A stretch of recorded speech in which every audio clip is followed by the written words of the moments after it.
Demonstrasi kontekstual pengambilan keputusan sebagai pemimpin pembelajaran. Saya Ria Afrida, saya CGP Angkatan 2 dari Kabupaten Pesawaran, berasal dari Sekolah Menengah Pertama Negeri 18 Pesawaran. Perbedaan dilema etika dan bujukan moral.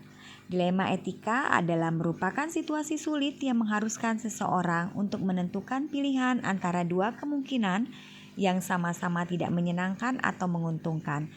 Sedangkan bujukan moral adalah merupakan situasi yang dialami oleh seseorang yang mengharuskan membuat keputusan antara benar atau salah.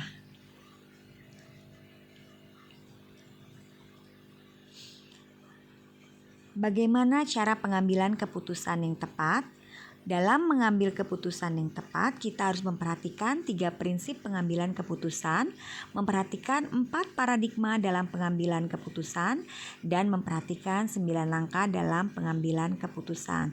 Mengapa? Karena keberhasilan seorang pemimpin pembelajaran adalah ketika mampu mengambil satu keputusan yang tepat dan bijak pada situasi tertentu yang dampaknya akan menentukan arah dan tujuan kebaikan dari keputusan tersebut. Saya akan mentransfer dan menerapkan pengetahuan yang saya miliki. Pertama yang akan saya lakukan adalah menerapkannya pada diri saya sendiri secara konsisten dan berkesinambungan.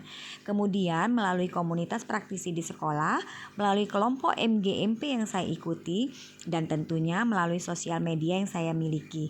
Saya akan selalu men-share kegiatan dan materi yang saya dapatkan dengan harapan apa yang saya bagikan akan dapat menjadi motivasi dan memacu keingintahuan teman-teman yang lain. Langkah pertama yang akan saya lakukan adalah melakukan pemetaan terhadap kasus atau situasi yang saya hadapi, lalu menelaah kasus tersebut. Saya akan meneliti dan tidak akan gegabah atau buru-buru dalam melihat nilai-nilai kebajikan yang mendasar. Kemudian mengambil keputusan yang diambil akan saya lihat lagi dan saya refleksikan. Apakah keputusan saya sudah tepat? Jika sudah, maka keputusan yang diambil dapat disosialisasikan dan dipertanggungjawabkan secara legal dan bijak. Saya akan mulai menerapkan langkah-langkah pengambilan keputusan dimulai dari diri sendiri dan mulai saat ini.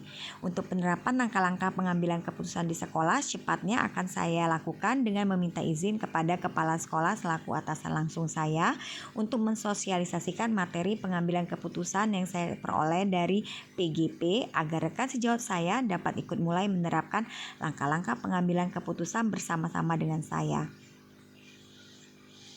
Yang akan mendampingi saya dalam pengambilan keputusan tentunya pertama adalah kepala sekolah, karena sehari-hari saya berada di lingkungan sekolah. Jelas saya akan melibatkan kepala sekolah dan wakil kepala sekolah bidang kurikulum untuk mendampingi saya dalam mengimplementasikan program guru penggerak dan pengambilan keputusan.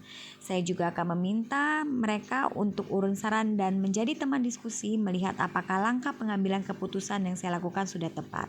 Kemudian saya juga akan meminta pendampingan dari rekan sejawat.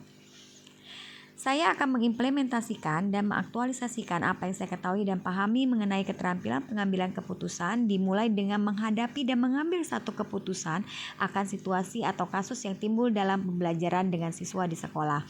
Pada lingkungan kerja, saya bersama rekan sejawat, saya sudah menerapkannya kemarin dengan meminta salah satu rekan saya mengambil keputusan atas kasus yang saya tanyakan kepadanya, yaitu kasus Bu Tuti yang ada di dalam LMS. Pengambilan keputusan yang tepat dapat dinilai dengan melihat kualitas dari sebuah keputusan yang diambil, bagaimana reaksi orang-orang terhadap keputusan tersebut, dan sampai sejauh mana keputusan yang diambil tersebut dapat mengcover seluruh kepentingan orang banyak yang terlibat di dalamnya. Semakin tepat dan bijak keputusan diambil, maka akan semakin banyak orang yang terpuaskan. Efektivitas pengambilan keputusan dapat dilihat juga dari tercapainya kepentingan orang banyak, sedikitnya protes dan penolakan, dan terdapatnya kesesuaian antara relevansi yang positif dengan masalah yang terjadi. Terima kasih. Guru Bergerak Indonesia Maju.